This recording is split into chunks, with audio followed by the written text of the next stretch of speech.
ہی کا مقابلہ کر سکتے ہو، تم اپنی گزشتہ زندگی کے متعلق سوچتے ہو اور اسے تلف کرنے کی فکر میں ہو، حالانکہ یہ تمہارے بس سے باہر ہے۔ یہ جبھی ممکن ہے جو تم اپنا ذہن کھو دو، تو یہ سب جانتے ہو اور مافوق الفطرت باتیں سوچتے ہو اور خطرناک حد تک تخیل پرست ہوتے جا رہے ہو۔ تم قطعی لا حاصل طور پر آہستہ آہستہ اپنے آپ کو ختم کر رہے ہو، اپنے وجود کو بے مصرف بنا رہے ہو، اپنے لیے اور دوسروں کے لیے۔ اس وقت تمہیں ایک مثبت نظریے کی ضرورت ہے، ایسی قوت جو تمہیں اتنی تیزی سے آگے کی طرف چلائے کہ تم پشیمانی اور احساس ضیاع اور سارے غیر ضروری جذبات پیچھے رہ جائیں، جو تمہیں گزرے ہوئے وقت سے آزاد کر دے، جو تمہارے مصیبت زدہ ذہن کو جھٹک دے۔ میں جانتا ہوں تمہارے دماغ میں کسک ہے جو نقصان عظیم کے احساس سے پیدا ہوتی ہے، اس طرح تم زیادہ دیر تک نہیں جا سکتے۔ اپنے آپ کو دھوکہ ہی دینا ہے ڈاکٹر، نعیم نے بے حد اکتا کر کہا۔ تو مذہب کو بیچ میں کیوں لاتے ہو؟ اگر اپنے آپ کو یہی کچھ بتلانا ہے کہ دیکھو بھائی، اب تک جو کچھ ہوا ہے اسے تم بھول جاؤ اور نئے سرے سے پروگرام شروع کرو۔ زندگی صحت مند نظریے کی مدد سے ہی خوشگوار بن سکتی ہے، چنانچہ سب سے پہلے تو نظریہ حاصل کرنے کی کوشش کرو۔ تو جناب، اس میں مذہب کہاں سے آ گیا؟ یہ تو محض تخیل کے بل پر یا تھوڑے سے فلسفے کی مدد سے بھی کر سکتے ہیں۔ میرا مطلب ہے کہ چند مادی فوائد کے لیے مذہب کو استعمال کرنا تو میرے خیال میں… ڈاکٹر انصاری خاموش بیٹھے سرخ ہوتے رہے، مگر بولنے سے پہلے انہوں نے اپنے آپ پر قابو پا لیا۔ میں مذہب کی اس زاویے سے تشریح کر رہا تھا جس زاویے سے تم نے اسے دیکھا ہے۔ یہ مذہب کی ہمہ گیری ہے کہ ہم اسے مادی فوائد بھی حاصل کر سکتے ہیں، ورنہ مذہب تو ہمیں اس دنیا میں لے جاتا ہے جہاں اس کا تصور بھی محال ہے۔ یوں مادی فوائد سے کوئی مذہب کسی کو منع نہیں کرتا، لیکن اگر آپ اسے محض روحانی رہنمائی کی خاطر استعمال کرنا چاہیں تو آپ کی خوش بختی ہے۔ مذہب کا سب سے بڑا آلہ عبادت ہے، عبادت جو انسان کی شخصیت کے ساتھ ہم آہنگ ہو کر ایک جذبہ بن جاتی ہے، جو انسان کو اپنے اندر جھانکنے کی استعداد بخشتی ہے۔ آج تک جس کسی نے اپنے آپ کو جانا اور پہچانا ہے، اس کی بساط عبادت نے اس میں پیدا کی ہے۔ یہ وہ راستہ ہے جس پر چلتا ہوا آدمی ساری دنیا میں گھوم گھام کر پھر اپنے آپ تک آ پہنچتا ہے۔ وہ خفیہ اور تنگ راستہ جو انسان کی اپنی ذات پر آ کر ختم ہوتا ہے اور پھر اندر اتر جاتا ہے، اور جب آدمی ڈرتا ہوا جھجکتا ہوا اپنی ذات میں داخل ہوتا ہے تو راستہ روشن اور کشادہ ہوتا جاتا ہے، اور اس مقدس روشنی تک پہنچنے کا جذبہ جو راستے کے اختتام پر نظر آتی ہے، اسے پا لینے کی دیوانی خواہش انسان کو آگے چلاتی جاتی ہے اور اسے ایک مقصد عطا کرتی ہے، اور جب وہ مقصد شخصیت کے ساتھ ہم آہنگ ہو جاتا ہے تو انسان اپنی ذات میں گم ہو جاتا ہے۔ پہلے شعور کے پردے اٹھتے ہیں، پھر آہستہ آہستہ لاشعور کے در و دیوار کھلتے ہیں، اور جب وہ آفاقی سطح پر پہنچ جاتا ہے تو ماروا میں دیکھنے اور اسے جاننے لگتا ہے۔ پھر وہ سلیمانی ٹوپی پہن کر بازاروں میں پھرتا ہے، دنیا کے ہنگاموں میں منزل منزل گھومتا ہے۔ لوگ صرف ایک گمنام اور قناعت پسند آدمی کو جانتے ہیں، کیونکہ جو کچھ وہ دیکھتا ہے اور کوئی نہیں دیکھتا، اور جو کچھ وہ جانتا ہے اور کوئی نہیں جانتا۔ اس طرح چپکے چپکے وہ زندگی کی بنیادی سچائی اور اصلیت کی کھوج میں لگا رہتا ہے، اور اسی کھوج میں اسے سکون مل جاتا ہے، اور سکون جو دنیا کی تمام آفتوں کے مقابلے میں ڈھال ہے۔ تخیل اور فلسفے کے متعلق تم کیا کہہ رہے تھے؟ تم تخیل کی بنیاد کس پر رکھتے ہو؟ تخیل کو تم بغیر کسی وجہ کے عمل میں نہیں لا سکتے۔ ذہن کو اور خیالات کو مرنے سے بچانے کے لیے تمہارے پاس کوئی وجہ، کوئی دلیل ہونی چاہیے، اور تبھی اس کے جواز کے طور پر تم سوچ سکتے ہو اور اپنے دماغ کو تباہی سے بچا سکتے ہو۔ خیالات کی بنیاد تم نتھنگنیس پر نہیں رکھ سکتے۔ اگر ایسا کبھی کرو گے تو کسی خاص سمت میں بڑھنے کی بجائے تمہارے خیالات تیزی سے ادھر ادھر بکھر جائیں گے اور دماغ کو پاش پاش کر دیں گے۔ سمت جو خیالات کو ملتی ہے اسی تلاش سے آتی ہے جو آدمی اپنے وجود کی اصلیت معلوم کرنے کے لیے جاری کرتا ہے۔ اس کے بغیر تخیل بیکار ہے۔ یہی حال فلسفے کا ہے۔ فلسفیوں کو آج تک معلوم نہیں ہو سکا کہ مادے کی اصلی ماہیت کیا ہے، اور اس کا کوئی اپنا الگ وجود بھی ہے یا محض ہمارے دماغ کی اختراع ہے۔ دنیا کے تمام فلسفوں میں سے اگر خدا کے تصور کو نکال لیا جائے یا اس قوت کو جو کہ کائنات اور انسانی زندگی میں ہم آہنگی پیدا کرتی ہے، تو یہ سب کے سب ایک دوسرے کی نفی کرتے ہوئے معلوم ہوتے ہیں اور سوچنے والے کو پاگل کر دیتے ہیں۔ آواز کو قابو میں رکھنے کی کوشش میں ان کا چہرہ سرخ ہو رہا تھا اور پیشانی پر پسینے کے قطرے ابھر آئے تھے۔ تھوڑی دیر کے بعد انہوں نے بولنا چاہا، جیسے اپنی بات کو جاری رکھنا چاہتے ہوں، پھر اس ارادے کو ملتوی کر دیا اور گلاس میں بچے ہوئے پانی کو گلے میں ڈھیل کر کرسی کی پشت سے ٹیک لگا لی اور کھڑکی سے باہر دیکھنے لگے۔ نعیم آرام سے لیٹا ڈاکٹر کو دیکھے جا رہا تھا۔ صرف اس کے ہلکے سے تمتمائے ہوئے چہرے سے ظاہر ہوتا تھا کہ وہ اندر سے ہل چکا تھا۔ عذرا نے بے دھیانی سے سب کچھ سنا تھا، لیکن اب جو بھاری پراسرار فضا کمرے پر طاری ہو گئی تھی، اسے منتشر کرنے کے خدشے سے ہلتے ہوئے ڈر رہی تھی۔ وہ بے چینی سے آنکھیں ادھر ادھر گھماتی ہوئی دونوں کو مردوں کو دیکھ رہی تھی اور ان کے جذبات کی ہلچل سے خوفزدہ تھی۔ ڈاکٹر انصاری اٹھ کر کھڑکی میں جا کھڑے ہوئے اور ہاتھ بڑھا کے یوکلپٹس کے پتوں کو آہستہ سے چھوا۔ یہ صبح دیکھ رہے ہو؟ وہ باہر دیکھتے ہوئے خوشی سے بولے۔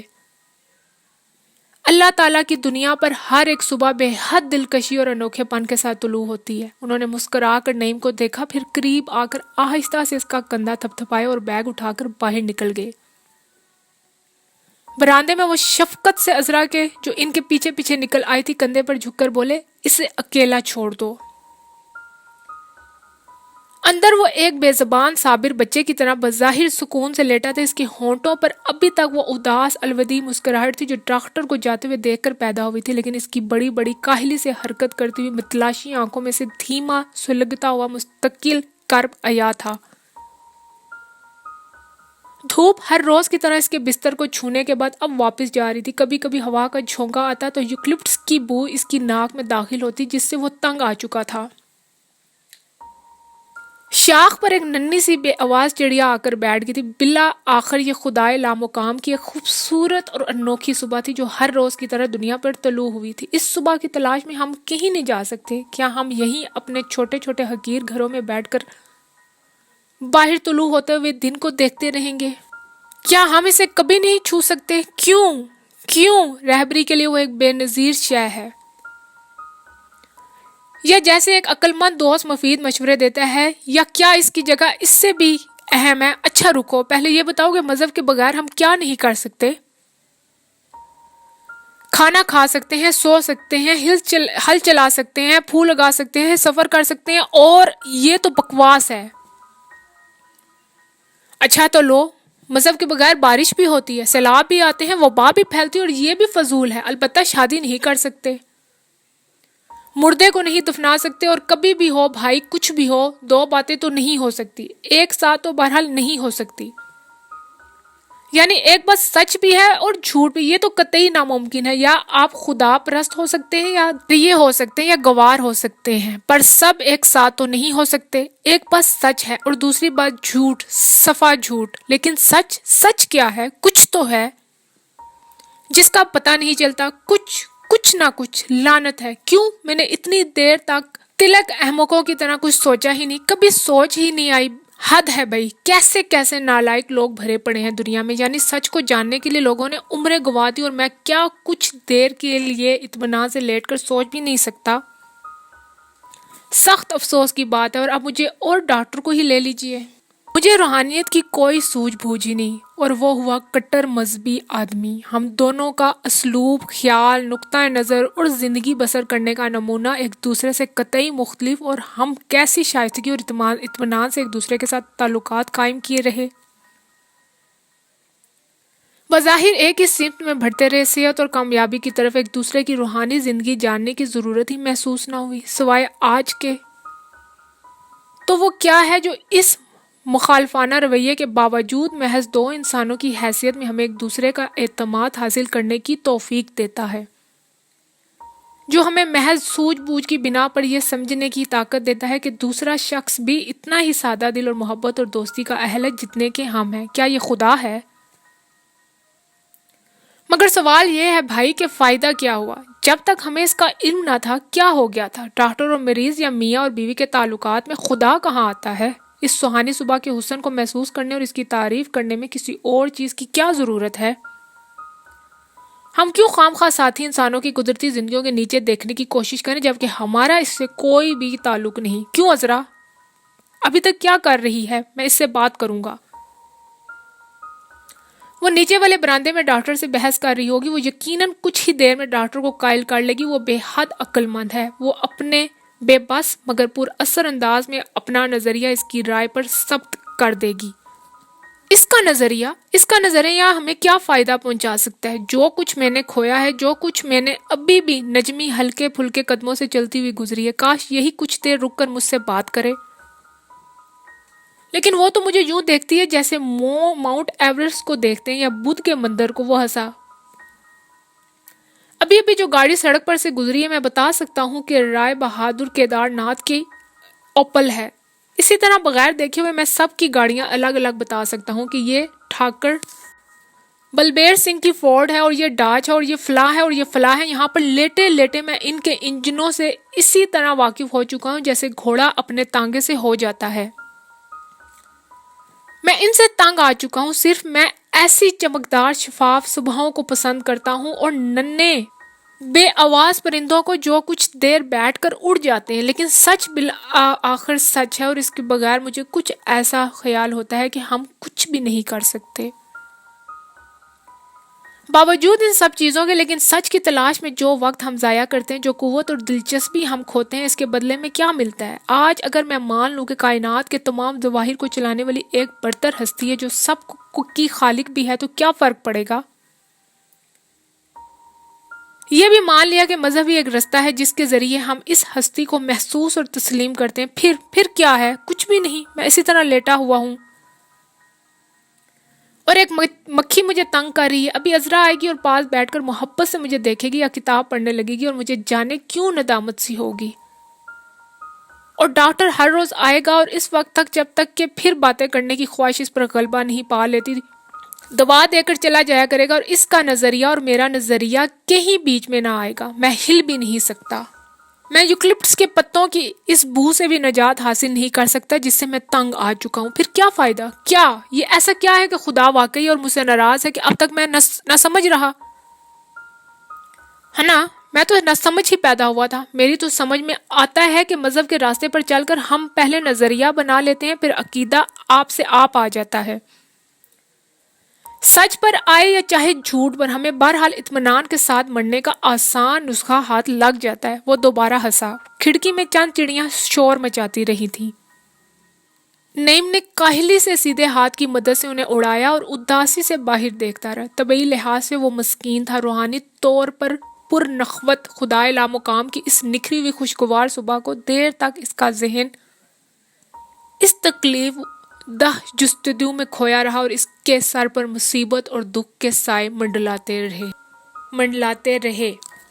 ناول اداس نسلیں بائی عبداللہ حسین، باب نمبر 35، چیپٹر نمبر 35۔ اس صبح کو سب سے پہلی آواز جو نجمی نے سنی راج ہنس کے جوڑے کی تھی جو برآمدے کے آگے سے گزر رہا تھا. وہ آنکھیں بند کیے بستر میں کسمسائی. رات بھر بادل گرجتا رہا تھا اور بارش دریچے کے شیشوں پر برستی رہی تھی.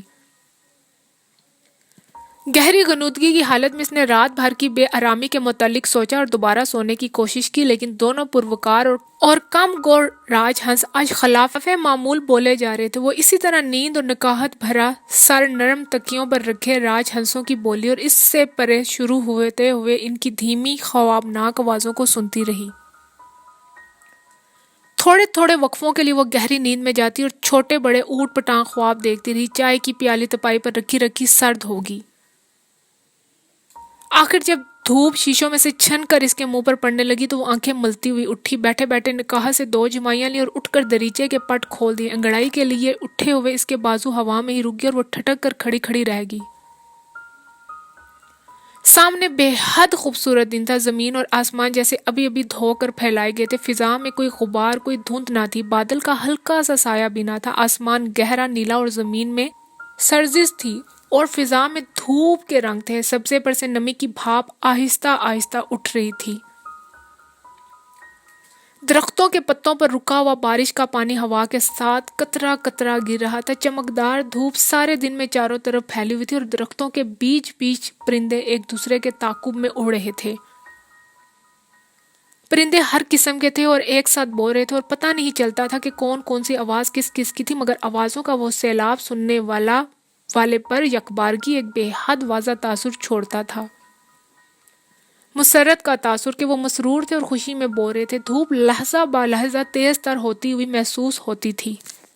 زمین کے مختلف رنگ ابھر رہے تھے، گیلے سرخ راستے، نیلگوں سڑک، مٹیالی پگڈنڈیاں، ایک سرخ گھوڑا اور اس کی رنگین گاڑی، براؤن سپینیل کتا جو مسخروں کی طرح تتلیوں کے پیچھے بھاگ رہا تھا، اور سینکڑوں رنگوں کی تتلیاں جو مسرور شرابیوں کی مانند لڑکھڑاتی ہوئی اڑ رہی تھی.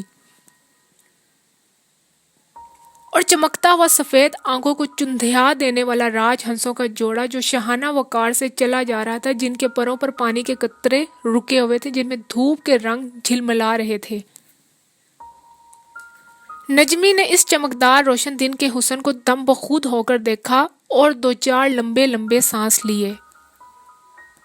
یہ ایسا دن ہے، یہ ایسا دن ہے. اس نے دونوں آنکھوں پر ہاتھ رکھ لیے. میں دیکھ سکتی ہوں، میں دیکھ رہی ہوں. ٹھیک ہے، اس نے بچوں کی طرح خوش ہو کر کہا اور میز پر سے برش اور رنگ اٹھا کر بھاگتی ہوئی باہر نکل آئی. یہ نجمی تھی جو حال ہی میں انٹر کے امتحان سے فارغ ہوئی تھی اور آج کل بقول عمران کے عیش کر رہی تھی. لیکن عمران کی ذہنی سطح سے ذرا اوپر اٹھ کر دیکھا جاتا تو نجمی ایسے لوگوں میں تھی جن کے لیے عیش کا لفظ بے معنی اور گھٹیا ہوتا ہے. وہ احساس کی اوپری سطح پر زندہ تھی. عمران اور اس طرح کے دوسرے لوگوں کے لیے اس کے دل میں محض ایک دائمی خاموش حقارت کا جذبہ تھا. وہ ان سب کو ایسے لوگوں میں شمار کرتی تھی جو مستقل زندگی کی نچلی سطح پر کمینے پن کے سکون اور کنات کے ساتھ رہے چلے جاتے ہیں، جو چھوٹی بڑی آسائشوں کے حصول کی خاطر لاتعداد اندیشے دل میں اکٹھا کر لیتے ہیں اور اسے کھوکھلا کر دیتے ہیں، جو ذہن اور روح سے کوئی واسطہ نہیں رکھتے اور بالآخر فقط عمومی پن کے سوا کسی چیز کے قابل نہیں رہتے، جو دائمی گمنام عمر میت کو زندگی کی تمام کاوشوں پر ترجیح دیتے ہیں. وہ خود مختلف طور پر سوچتی اور محسوس کرتی تھی. اب وہ چند سال پہلے کی چھوٹی سی لڑکی نہ تھی جو اپنے ارد گرد کے تقریباً ہر جاندار اور بے جان شے کو محسوس کر کے حیرت زدہ ہو جایا کرتی تھی، اور جس کی متغیر طبیعت کے ہاتھوں سارا گھر والے نالاں تھے. اب بھی کبھی کبھی کوئی دل فریب منظر یا انوکھا واقعہ دیکھ کر اس کی آنکھوں میں وہی کنواری اچھوتی حیرت جھلکنے لگتی تھی، لیکن یہ محض اس کا احساس تھا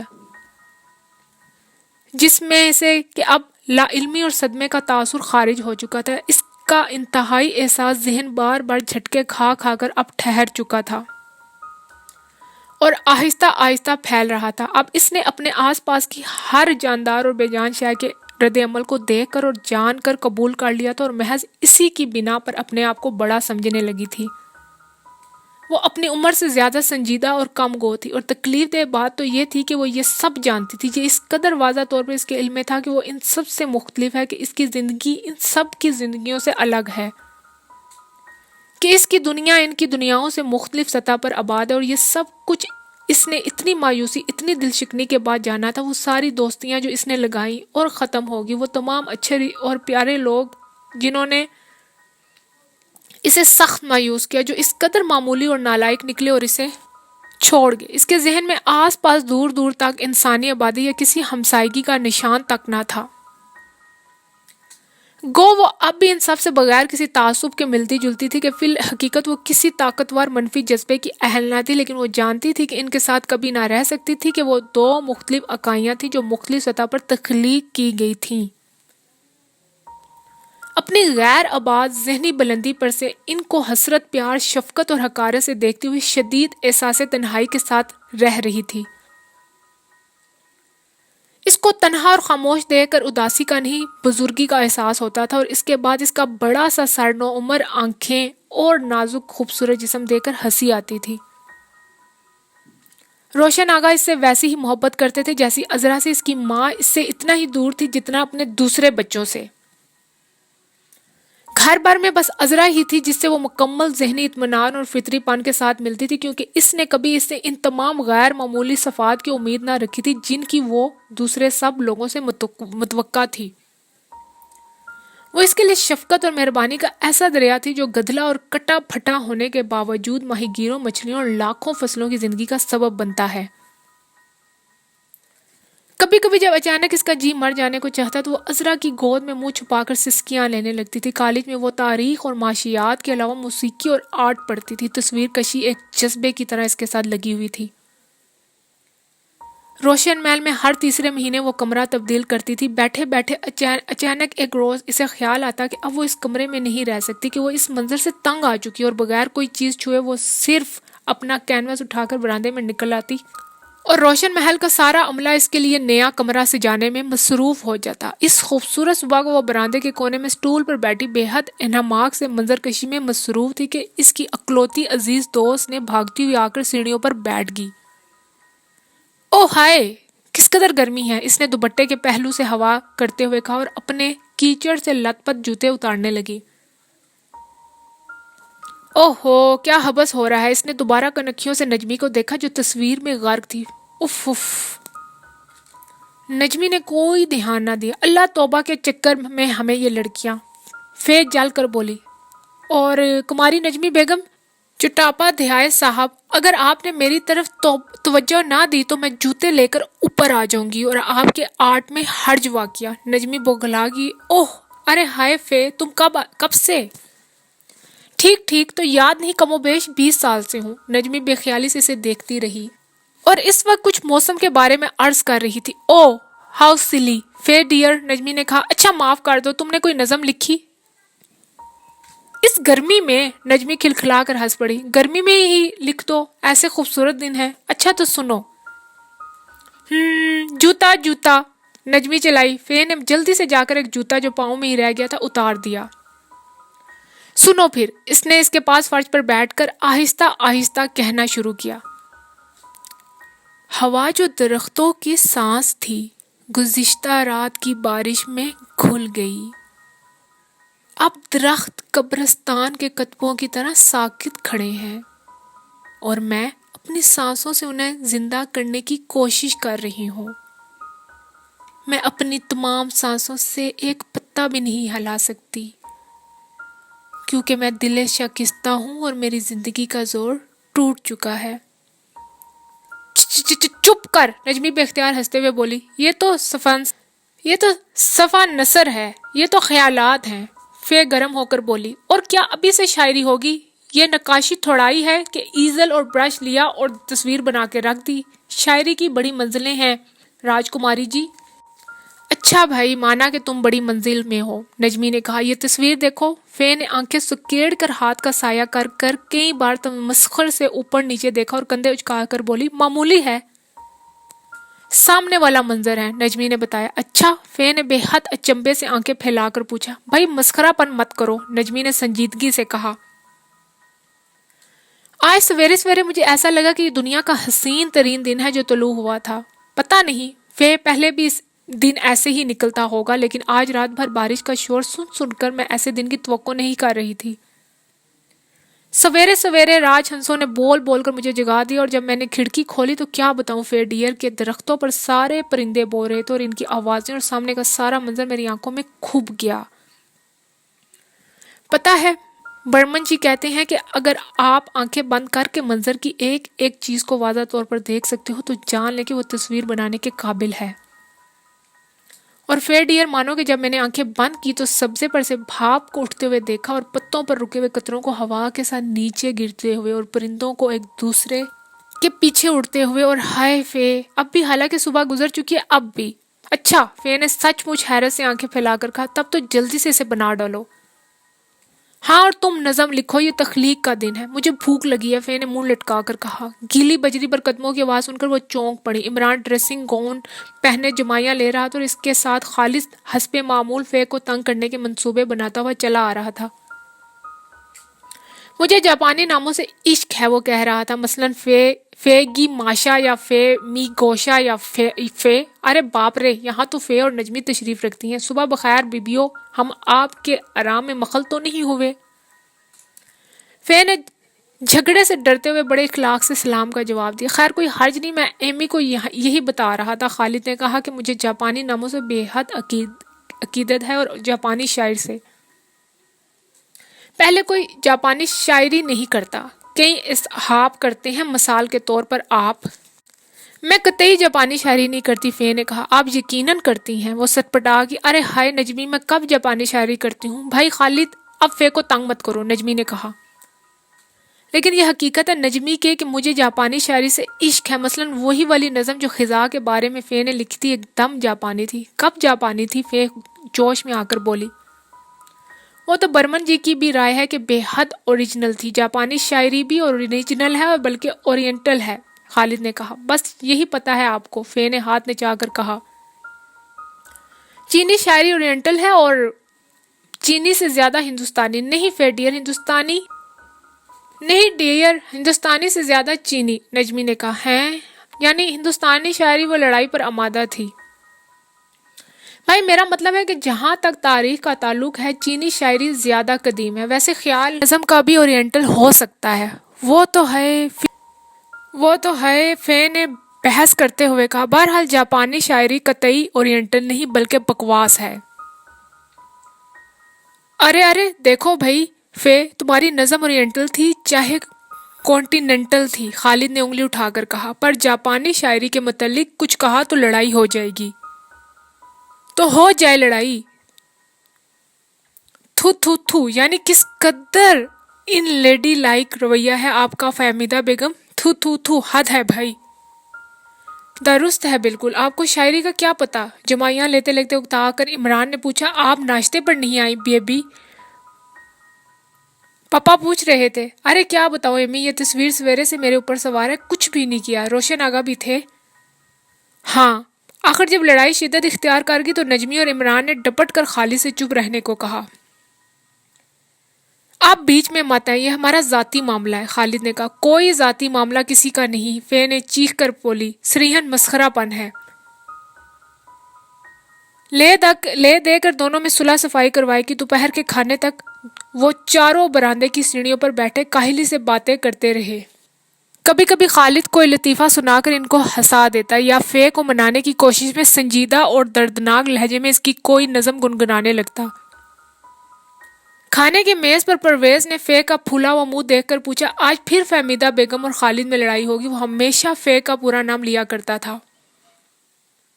ہاں پپا، عمران نے پلیٹ میں چاول اکٹھے کرتے ہوئے کہا۔ خالد بوکھلا گیا۔ نہیں انکل، میں تو کہہ رہا تھا کہ جاپانی شاعری میں قنوتیت ذرا بھی نہیں، اس لیے مجھے پسند، اور فے کی شاعری میں اس قدر۔ پھر تم ایسے دردناک آواز میں اس کی نظم کیوں گا رہے تھے؟ نجمی نے جلدی سے کہا۔ وہ اور زیادہ بوکھلا گیا۔ ارے میرا مطلب ہے کہ فے کی شاعری میں بھی نہیں ہے، یعنی مجھے پسند ہے۔ سب کہکا لگا کر ہنس پڑے۔ کھانے کے بعد جانے کیسے مذہب اور کلچر پر بحث چل نکلی، جو کہ خالد کا پسندیدہ موضوع تھا۔ اس کا پرانا نظریہ تھا کہ مذہب اور کلچر کا آپس میں کوئی رشتہ نہیں، جس نظریے سے کہ باقی سب کو اختلاف رائے تھا۔ فے جو اس کی مخالفت کا ٹھیکہ لیے بیٹھی تھی، بڑھ چڑھ کر بحث میں حصہ لے رہی تھی۔ خالد نے محض کتابیں پڑھ کر اپنے نظریات بنا لیے، حالانکہ یہ ایسا موضوع ہے جس کے لیے قوموں بلکہ طبقوں کا مطالعہ کرنا پڑتا ہے۔ جھگڑو نہیں بھائی، پرویز نے سوچ کر کہنا شروع کیا۔ آپ دونوں کا ذاتی اختلاف ہوگا، لیکن یہ حقیقت ہے کہ خالد کے قوموں کی تہذیب ان کے مذاہب سے براہ راست اثر لیتی ہے۔ دنیا کی تمام بڑی بڑی تہذیبیں بڑے بڑے مذاہب پر قائم ہیں۔ یورپ میں دیکھو۔ جی ہاں، یورپ ہی کو تو لیجیے، خالد نے بات کاٹ کر کہا۔ یورپ کے عیسائی کیا اسی طرح رہتے ہیں جیسے ہندوستان یا چین کے؟ یہاں پر زیادہ تر عیسائی گلیاں صاف کرتے ہیں۔ کیا ان کی تہذیب وہی ہے جو انگلستان کے بادشاہ کی ہے؟ اس کا مطلب ہے کہ آپ کی تہذیب کا دار و مدار محض طبقاتی تقسیم پر ہے، فے نے کہا۔ محض طبقاتی تقسیم پر نہیں ہے، لیکن تہذیب کی تشکیل میں کسی جماعت کے معاشی حالات اور وسائل کا بڑا حصہ ہوتا ہے۔ یہ درست ہے، عذرا نے جو نعیم کے ساتھ کھانا کھا کر ان کے پاس آ بیٹھی تھی کہا۔ ہر ایک معاشرے کا قیام سوسائٹی پر ہوتا ہے کہ وہاں کے لوگ کیسے آپس میں ملتے اور کب ملتے ہیں اور ایک دوسرے کے ساتھ کیسا سلوک کرتے ہیں۔ ان کے علاوہ مذاہب ایک دائمی شے ہے اور تہذیب جو ہر زمانے میں بدلتی رہتی ہے، اس پر قائم نہیں کی جا سکتی۔ نجمی نے پرویز کی حمایت میں بولنا چاہا، لیکن عذرا کے خیال سے سر کو خفیف سی غیر یقینی جنبش دے کر رہ گئی۔ اس پر فے تہذیب تیز ہو کر بولی۔ کیا آپ مذہب کو ایک مکمل ضابطہ حیات نہیں مانتے؟ بتائیے، جب اول انسانوں کی گروہ بندی ہوئی تھی تو مذہب کے بنا پر نہیں ہوئی تھی، اور پھر آپ مذہب اور تمدن اور سب چیز کو ملا جلا کر سراسر کنفیوژن پھیلا رہے ہیں۔ آپ کے پاس کوئی واضح تصور ہی نہیں، کلچر بالکل دوسری بات ہے۔ جی نہیں، خالد نے کہا، نوح انسانی کی گروہ بندی علاقائی حدود کی بنا پر ہوئی تھی۔ وہ تو جب تھی جب لوگ غاروں میں رہا کرتے تھے، جب تہذیب کی روشنی پھیلی تو منظم گروہ بندی محض مذہب کی بنیاد پر ہوئی، جب علاقائی حد بندی کا تصور ختم ہو گیا، جب دو مختلف گاؤں میں رہنے والے دو شخص بھائی بھائی تھے محض اس وجہ سے کہ ایک مذہب سے تعلق رکھتے تھے۔ یہی تو فرق ہے بھائی کہ آپ کے پاس کلچر کا بڑا ہی غلط تصور ہے، عذرا نے جلدی جلدی کہنا شروع کیا۔ یہ بھی تو ہو سکتا ہے کہ وہ دو آدمی جن کا آپ نے ذکر کیا جب ملیں تو ایک دوسرے کے رہن سہن کے طریقے کو پسند نہ کریں، یا ایک دوسرے کی خوراک اور پوشاک کو اہمیت نہ دیں، یا ایک دوسرے کی موسیقی کو محض خوش خلقی کی بنا پر برداشت کریں، اور یہ سراسر علاقائی حدود پر منحصر ہے۔ خالد نے کہا، ہندوستان ہی کو لیجئے، شمال کے لوگ بلند و بالا اور گورے چٹے ہیں، اور ان کی سوسائٹی میں بہادری اور جوان مردی کا بول بالا ہے۔ ان کے مشاغل شہ سواری اور نشانہ بازی اور خوراک گوشت ہے۔ جو آپ جنوب کی طرف آتے ہیں، لوگوں کے قد چھوٹے اور جلد سانولی ہو جاتی ہے، ان کی خوراک مرچوں کا سالن اور سبزیاں ہوتی ہیں، اور وہ مزاج کے تیز بزدل اور ذہین ہوتے جاتے ہیں۔ شمال مغربی صوبوں کا ایک مسلمان بمبئی کے مسلمان کے گھر جا کے اپنے آپ کو اجنبی پاتا ہے۔ کیوں؟ انگلستان کو دیکھیے، انہوں نے ریاست کو مذہب سے الگ کر دی ہے۔ کیوں؟ کیونکہ ریاست میں ان کا کلچر ہے۔ وہ مادہ پرستی کی طرف بڑھ رہے ہیں، ان کے پاس اس کے سوا کوئی چارہ ہی نہیں۔ فے نے کہا، چارہ کیوں نہیں؟ ہاں کیوں نہیں؟ پرویز نے بولنا چاہا، لیکن اس کی آواز 3-4 آوازوں میں دب کر رہ گئی۔ تھوڑی دیر کے بعد وہ اور اس کی بیوی اکتا کر اٹھ گئے۔ عذرا نے جب دیکھا کہ بحث وحث کوئی کرنا نہیں چاہتا، سب دھاندلی کر رہے ہیں، تو وہ بھی اٹھ کر نیم کے پاس چلے گی۔ اس کے بعد جو بحث کا ستیہ ناز ہوا اور جو غدر مچا، تو کسی کو ہوش نہ رہا کہ وہ کیا کہنا چاہتا ہے اور کیا کہہ رہا ہے۔ خلقی کس بلا کا نام ہے؟ ایک دوسرے پر کن ذہنی اور مسخرے پن کے الزامات لگانے کے بعد جو باتوں کا سلسلہ شروع ہوا تو کلچر سے معاشیات اور فلسفہ اور تاریخ اور آرٹ اور موسیقی اور فلمی گانے اور فلمیں اور ایکٹر ایکٹریسز اور ان کی ذاتی زندگی کے واقعات پر جا کر ختم ہوا۔ جب سپہر کی چائے کے لیے سب اکٹھے ہوئے تو باتیں کر کر کے تھک چکے تھے۔ خاموشی سے اونگتے ہوئے انہوں نے چائے ختم کی۔ پھر خالد اور عمران اٹھ کر باہر جانے کی تیاری کرنے لگے اور نجمی اور فے نامکمل تصویر کی طرف بڑھ گئی۔ فے، تم کو گھر جانا ہو تو ہم اسی طرف جا رہے ہیں، خالد نے سیڑھیاں اترتے ہوئے کہا۔ ارے نہیں بھائی شکریہ، میں بعد میں جاؤں گی، فے نے اخلاق سے جواب دیا۔ آج آپ سارے دن کے لیے روشن محل میں مدعو ہیں، فے نے سنی انسنی کر دی۔ دونوں لڑکے بجری کی گیلی سڑک پر گیٹ کی طرف بڑھے۔ خالد اس فال میں ہمدار جلنگ جا رہا تھا۔ نجمی نے برآمدے میں سے چلا کر بتایا، کیوں ایمی اماں گولی مارو یا یار فال کو؟ عمران نے جھلا کر کہا۔ مبارک ہو۔ خالد گیٹ پر سر ہاتھ ہلا کر چلایا۔ اب کہاں چلے؟ بلیئرڈ۔ دونوں لمبے لمبے قدم رکھتے یونیورسٹی کلب کی طرف چلے گئے۔ جب فے اس کے پاس سے اٹھ کر گئی تو وہ ابھی تصویر ہی بنا رہی تھی۔ کینوس پر کام کرتے کرتے دفتر اس کو پرانے جانے والے پہچاننے احساس تنہائی نے گھیر لیا۔ اس نے سوچا کہ صبح سے لے کر شام تک وہ اجنبی لوگوں میں گھر رہی تھی کہ وہ بیکار ان کے ساتھ سر کھپاتی رہی تھی، وہ ان میں سے نہیں تھی۔ اس نے برش ایک طرف رکھ کر مشرقی سمت دیکھا جہاں پر رات شروع ہو رہی تھی، پھر اس نے انتہائی مایوسی سے تصویر کو دیکھا اور اس کا جی چاہا کہ زور زور سے روئے۔ سارے دن میں اس نے محض چند لکیریں کھینچی تھی۔ روشن محل کے تمام نوکر ایک ایک کر ایک دفعہ آ کر اس کو دیکھے۔ وہ دیر تک لوہے کی ریلنگ پر جھکی رہی اور تنہائی اور یاس کے سائے اس کے ارد گرد پھیلتے گئے۔ اداس نسلیں بائی عبداللہ حسین، باب نمبر 36، چیپٹر نمبر 36۔ وہ ایک غیر معمولی گرم شام تھی جب وہ سب گھاس پر کرسیاں بچھائے تاش کھیل رہے تھے۔ برج کا محور پرویز تھا جو 2 ماہ کی تعطیل پر تھا۔ جس روز اس کی بیوی اسے کلب نہ جانے دیتی، وہ روشن محل میں ہر ایک برج کھیلنے والے کو اکٹھا کر کے رات تک کھیلتا رہتا۔ صرف برج ہی ایک ایسی سازش تھی جس میں وہ اپنے سے کم عمر والوں کو شامل کرتا، روشن آغا سے چھپا کر ہارے ہوئے کھلاڑیوں سے پیسے وصول کرتا اور پھر انہیں کلب لے جا کر آئس کریم کھلاتا یا پکچرز لے جاتا۔ کہ آخری زرد دھوپ درختوں کی چوٹیوں پر پڑ رہی تھی جب خالد نے کھیلتے کھیلتے تھک کر انگڑائی لی اور اٹھ کھڑا ہوا۔ ریاض جو اس کے پیچھے بیٹھا تھا لپک کر اس کی جگہ پر جا بیٹھا۔ حساب چکا کے جاؤ میاں، پرویز نے کہا۔ لیلا ذرا اسکور بورڈ دکھانا۔ جا کب رہا ہوں انکل، خالد نے اکتا کر کہا اور میز پر سے شربت کا گلاس اٹھا کر منہ سے لگا لیا۔ ایک سانس میں شربت ختم کر کے اس نے ہاتھ کی پشت سے منہ پونجا اور سبزے میں سے اٹھتے ہوئے گرم مرطوب بخارات کو ٹانگ پر محسوس کیا۔ وہاں کھڑے کھڑے خالی گلاس کو انگلی سے گھماتے ہوئے دفتر اس نے محسوس کیا کہ نجمی وہاں نہیں تھی۔ نجمی نجمی، اس نے مڑ کر سب پر نظر ڈالی اور سبزے کے کنارے کنارے چلنے لگا۔ وہ روشن محل کے پچھواڑے پر یوکلپٹس کے چھوٹے سے مصنوعی جنگل میں درخت سے ٹیک لگائے بیٹھی تھی۔ خالد کو دیکھ کر چونک پڑی۔ غروب آفتاب دیکھا جا رہا ہے، خالد نے کہا۔ اس نے ایک لمحہ خالد کے سنجیدہ چہرے کو دیکھا اور مسکرا پڑی۔ شام کا انتظار کر رہی ہوں۔ بعض دفعہ گرمی کی شامیں بہت خوبصورت ہوا کرتی ہیں۔ وہ خاموش رہا۔ کھیل ختم ہو گیا؟ نہیں، تم آج مستقل ہارے۔ وہ ہنسی۔ ہاں۔ اس نے تردد سے خالد کے خاموش پر اشتیاق چہرے کو دیکھا۔ بیٹھو۔ وہ ایک پتھر پر بیٹھ کر انگلیاں بجانے لگا۔ اس کو اس قدر خاموش پا کر وہ دفتن پریشان ہوگی۔ کس قدر گرمی ہے؟ اس نے اسکارف سے پیشانی کا پسینہ جذب کرتے ہوئے کہا۔ تم پہاڑ پر کیوں نہیں گئے خالد؟ آپ لوگ جو نہیں گئے؟ ارے ہاں، چند برس ہوئے ایک فال میں روشن آغا کے ساتھ دارجلنگ سے گزری تھی۔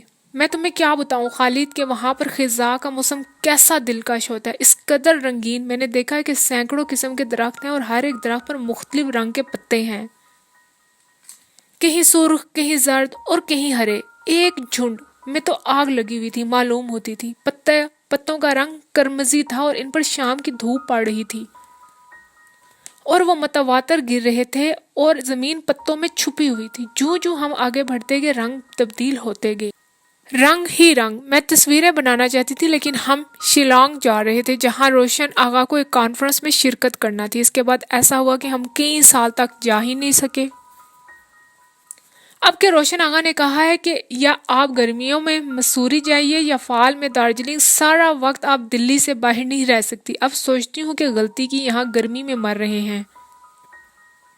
وہ خاموش بیٹھا پتھر پر انگلیاں بجاتا رہا۔ ارے تم منہ پھلائے کیوں بیٹھے ہو؟ نجمی نے مصنوعی حیرت سے پوچھا۔ خالد نے ایک لمبا سوال لیا۔ ہوں کیا سگریٹ کے لیے پیسے نہیں ہیں؟ ہیں، اس نے غرا کر کہا اور سگریٹ نکال کر جلانے لگا۔ نجمی کھلکھلا کر ہنس پڑی۔ اس نے پھر اپنا افیمچیوں والا رویہ جاری رکھنا چاہا مگر نجمی کو ابرو اٹھائے اپنی طرف دیکھتے ہوئے پا کر گھبرا گیا۔ اوہ نہیں تو میں، اس نے کوشش کر کے اپنے آپ پر قابو پایا۔ میں سمجھا آپ اب مصوری پر ایک لیکچر دیں گی۔ نجمی کے ابرو کانپے۔ میں تو خود اس موضوع سے اعتراض کرتی ہوں جس کے متعلق لوگ کچھ نہ جانتے ہوں۔ خالد اسی طرح بیٹھا خاموش پر اشتیاق چہرے سے اسے دیکھتا رہا۔ وہ خاموش ہو گئی تھی اور رنجیدہ جذبات اس کے دل کو زخمی کر رہے تھے۔ شام کی گرم مرطوب ہوا ان کے سروں پر ٹھہری ہوئی تھی جس میں گیلی مٹی اور یوکلپٹس کے پتوں کی بو تھی۔ آخر اس نے سگریٹ کی راکھ جھاڑی اور جھک کر بیٹھ گیا۔ یہ سچ ہے نجمی کے مصوری کے متعلق کچھ نہیں جانتا میں، لیکن میں محض تمہاری وجہ سے پہاڑ پر نہیں گیا۔ میری وجہ سے؟ نجمی نے سانس روک کر پوچھا۔ ہاں، تم جو نہیں گئی، اس نے اسی اداس قطعی لہجے میں کہا۔ نجمی آنکھیں پھیلائے سے دیکھتی رہی۔ خالد کی آنکھوں میں بے پایا نرمی اور اداسی دیکھ کر ایک لحظے کے لیے اس کے دل میں نو عمری کے جذبات مچلے جنہوں نے اسے پریشان کر دیا۔ نو عمر کنوارے جذبات جو محبت کرنے والے انسان کے خلوص اور سچائی کا یقین دلاتے ہیں، جو محبت کے خالص تصوراتی جذبے کو پہلی دفعہ اپنے سامنے پا کر ٹھٹک جاتے ہیں اور روئیں روئیں میں بے ساختی پیدا